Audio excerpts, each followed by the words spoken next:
Yo, what's up, guys? So, this is all the new cards getting revealed today. Normally, I do this in a different format where it's my first impressions. I'm going to be honest with you guys. This is not my first impressions anymore because I tried to do the recording and there was a glitch. So, I'm going to have to do it again. This is no longer my first impressions. I apologize. It's going to have to be a little bit more accurate impressions than normal. Okay, so new card number 1, and these cards are all coming out with the patch, presumably, the Flight. This is a 1 mana 2/1 elusive Targon card. Nexus Strike, draw 1, and shuffle me into the top 3 cards of your deck. I actually think that this card looks completely insane. It looks like insanely powerful. I think it's definitely a lot worse than it looks. It's viable for sure. You'll run this in some kinds of elusive style decks. For the most part, because it draws you a card but then shuffles itself back, you can think of it sort of similar to if this card returned itself to your hand. So every time you Nexus Strike, it's sort of similar to like it goes back to your hand, which is like the Katarina style effect, which isn't horrible, but if you're looking for chip damage, you'd really rather, you know, spend your mana efficiently and not have to rebounce it every turn. There's going to be a lot of situations where you can't really afford to attack with this unit because it will just set you behind on tempo. You'll have paid 1 mana just to have dealt 2 damage and then you'll be drawing it later. So I do think while this card, you know, could be competitively viable, it's definitely not as crazy as it immediately looks. And you can find it in maybe like an elusive style deck, like, you know, elusives with TF, Targon TF elusive, that kind of deck, or a Zoe blocker in Targon Mirrors. Okay, next up, the Sky Shadows. 2 mana 3/1 Targon card. When I'm summoned, refill 2 spell mana if you behold a Nightfall card. It's kind of an awkward card, honestly. It's like Eager Apprentice. The cool thing about this card is you're meant to be able to grab it with the Aphelios weapon. I don't think that's going to be enough for this card. This is probably like the weakest of the lot. I don't expect this to be competitively viable whatsoever. The Fangs, 4 mana 3/2 lifesteal. Play Invoke a Celestial card that costs 3 or less. So this, you know, it's reminiscent of a lot of things. It's got a sort of similar kind of body to Solari Sunforger, although of course much weaker stats, in exchange for having the free invoke from the Sketcher and Zoe pool, which is a really powerful invoke. It's a good card. It will exist on the competitive level for sure. You know, when you don't have options like Demacia, this could be better than Solari Sunforger. When you don't have access to stuff like single combat, it's just a nice proactive play. I do think it probably looks kind of completely insane to some of you guys, and I will say the fact that it's competing for turn 4 mana with a lot of other Targon cards in that kind of deck like Mountain Scryer could be a little awkward. And also, there's not a lot of matchups where we need this size of a lifesteal unit. So it's pretty good. It will definitely see play in some Targon decks that are looking for it. Not like auto-include or anything like that. Next up, we've got the Cloven Way. This one is Nightfall, stun an enemy. If it's a follower, stun it again at the next round start. A lot of people thought that, you know, when they posted these initial cards, there's a 0 mana skill that they published to the website. That's not a real card. That was just a misprint on Riot's part. This is the card attached to that skill, the Cloven Way. A 5 mana 5/4 Overwhelm. Ultimately, Nightfall is this card's biggest downfall. It's just like for a 5 mana card, it's going to be really hard to reliably trigger this Nightfall. You can definitely build towards it. You know, you can imagine a Targon style like Invokes deck that is running stuff like the Moon Petal to trigger Nightfalls, and you can trigger this Nightfall with, you know, whatever your second region is. The only problem is it's never going to be super reliable. Even if you're building in a way to like make sure this has Nightfall triggers, it's always just gonna have this chance of not being turned on at all.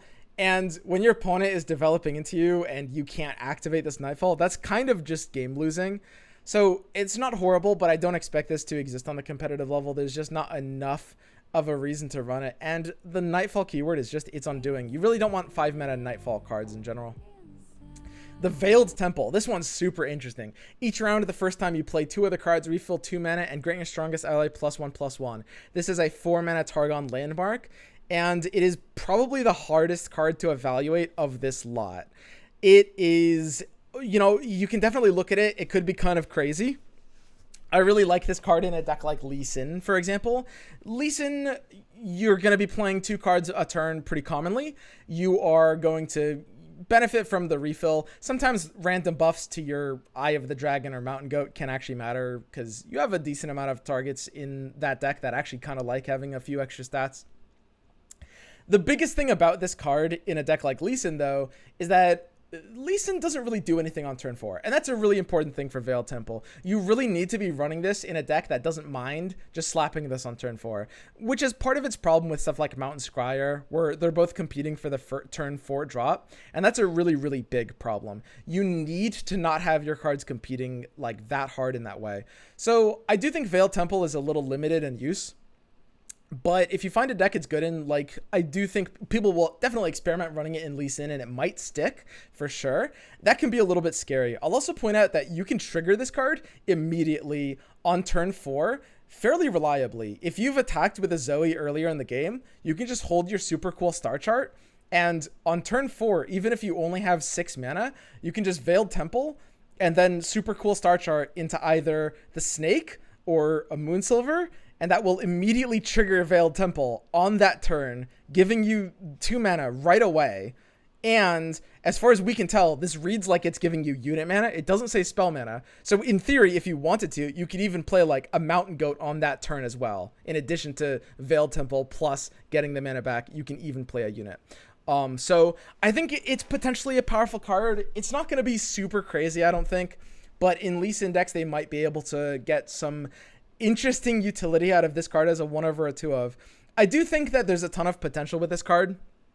It could be a little crazy. I'm imagining this in some longer games where the mana impacts of this card are huge.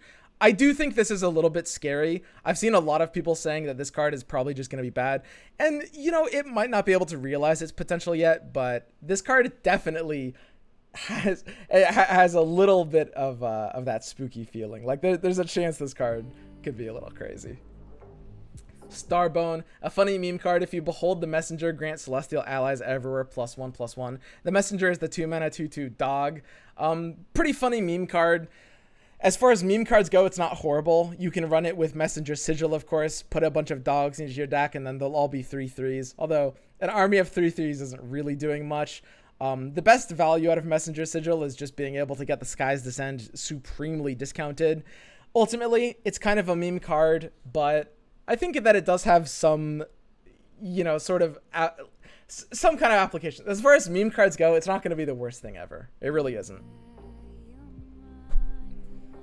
Stress testing. Remove fleeting from all cards in hand. When I'm discarded, draw 1 fleeting. So this card looks kind of crazy when you look at it at first. Of course, this is a PNZ card. We're getting into the region-specific cards at this point, the non-Targon ones. For the most part, this is going to be really good in Fizz TF style decks, as I don't know actually how many, a 2 over a 3 of potentially. It's good for turbo leveling your TF a little bit faster, and there will be some weird hand states where you will discard this card, or sorry, you'll play this card manually from hand sometimes. For the most part, this card is a little baity. The first half of this effect looks nuts. Remove fleeting from all cards in hands. But the thing is, none of the cards that really give fleeting in the game are stuff that you really want to spend mana removing fleeting from them. You can definitely have certain positions in some decks do that, like Insightful Investigator will on occasion give you some hand states where you could gain value playing this from hand. But it really needs to be run primarily for the second effect. You need to run it in a discard deck. That's where it's going to be most reliable, being able to draw 1 fleeting. I don't think it's going to be great in decks like Discard Aggro or Ezreal Draven. Even though they can discard this card, they can't really make use of the draw 1 fleeting very well. Really, this card is good in Fizz TF, and it'll see some experimental play in some other decks, but I don't see super high potential for it outside of Fizz TF right now. Although the first half of the effect is really intriguing, and maybe in the future there will be some cool way to use that. Troll gifts. I do want to clarify. I know a lot of people are going to be like, oh, just use it. Oh, just use this card on Living Legend or something like that, which sounds crazy because it's like, oh, I've got all these high power fleeting cards. But in reality, at that turn of the game, you're not really going to reliably be able to gain use from using those fleeting cards a turn later. Anything that gives you a bunch of fleeting cards like Pick a Card or Living Legends is going to be something that you're supposed to like end the game with it pretty much on that turn, most of the time. Not always, but enough of the time that it's a little awkward. Troll Gifts. Troll Gifts is interesting. Grant an ally regeneration. If they already have it, grant them +2/+2 instead. So these are both grants. That's a permanent buff. So it'll permanently give an ally regen. And if they already have regen, it will permanently give them +2/+2 instead. This is nuts with Braum. Braum decks will auto this as a 3 of for sure. And there will be some kinds of Braum Trundle decks that can use this. You might see this in Fiora all-in, Entreat Fiora style decks. Overall, it's pretty good. I don't know. I don't think it's auto include. You're not going to be able to run this in a lot of certain Freljord style decks. So you can't run it in like the super control decks. I don't think it would fit in Ash decks either. It's a really, really good card for that sort of specific archetype, Braum. People might actually sort of build decks around Troll Gifts with stuff like Braum Trundle together. Some Braum Trundle decks have already been doing okay in experiments. So I can definitely see Regen kind of tying that all together. Okay, Gluttony. Kill an ally with Last Breath to summon a follower from your deck that costs 1 more. So there's only a couple things you can do with that. Keep in mind, this needs to kill an ally that has Last Breath. You can't sacrifice something that doesn't have Last Breath, and it only pulls followers. It can't pull champions.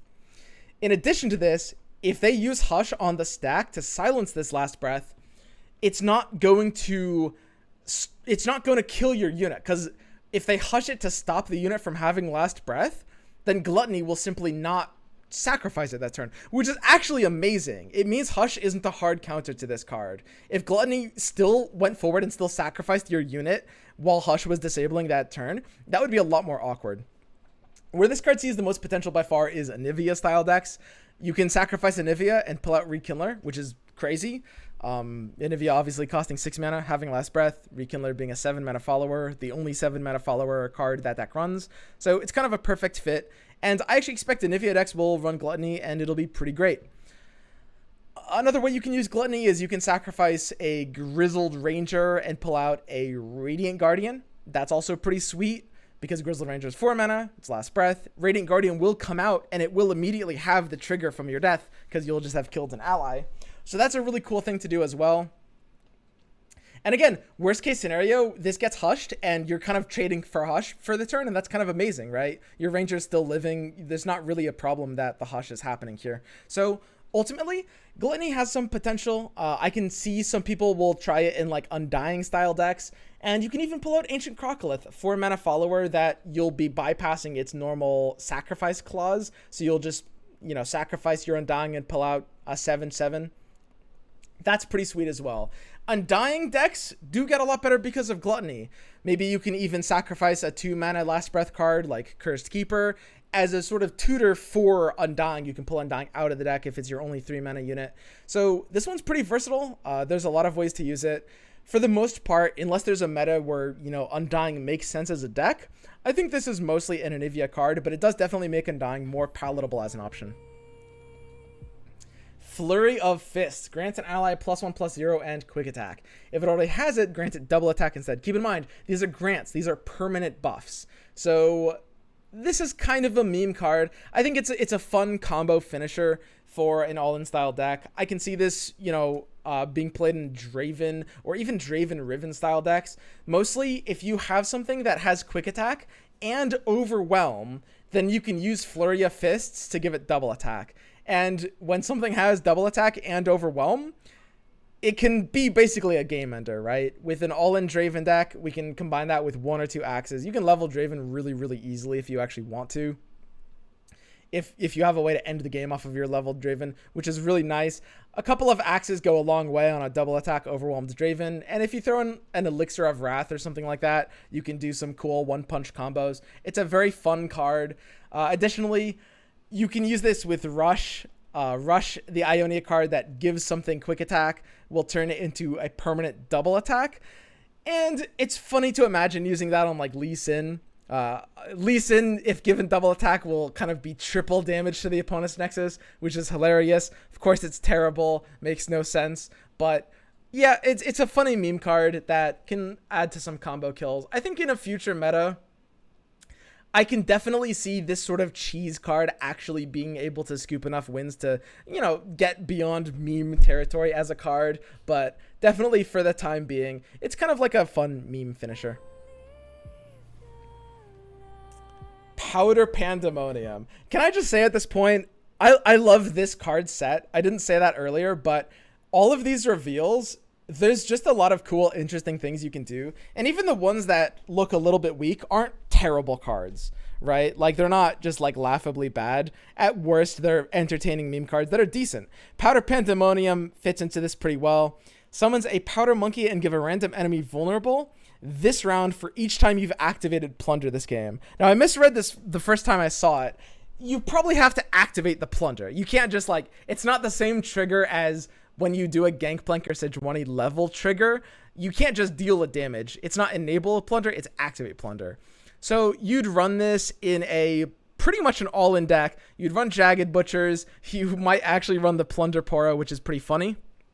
But above those, you'd run Jagged Taskmaster, the 2-mana 3/2 Bilgewater Plunder that buffs all 1-cost allies everywhere plus 1 attack for the rest of the game. And that would actually work with Powder Pandemonium because Powder Monkeys cost 1 mana. So if you play 2 Jagged Taskmasters, plunder them early, get off a couple more plunders, your Powder Pandemonium will summon like 5 or 6 4-attack Powder Monkeys. And of course, Powder Monkeys deal 1 damage when they die.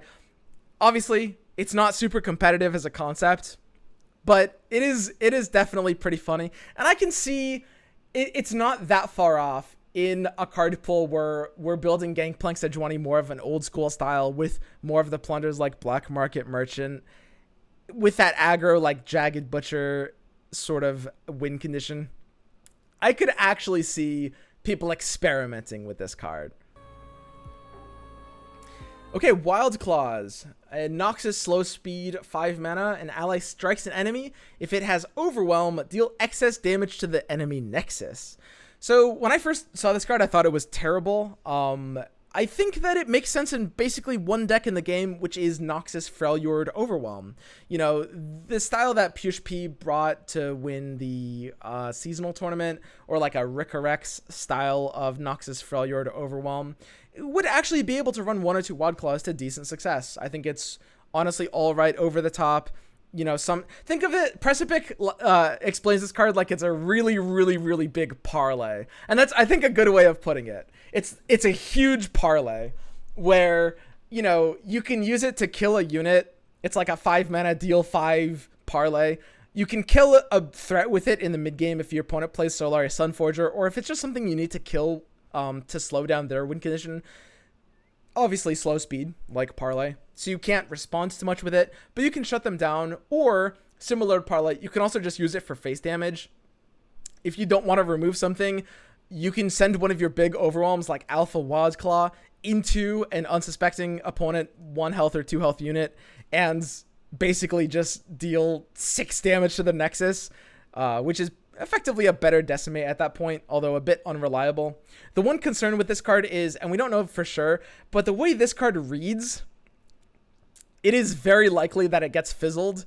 Unlike how the Lux spell, for example, works, this card should get fizzled if we're reading this correctly, which is if the opponent uses like a Glimpse Beyond or even kills their own card with a Mystic Shot or something.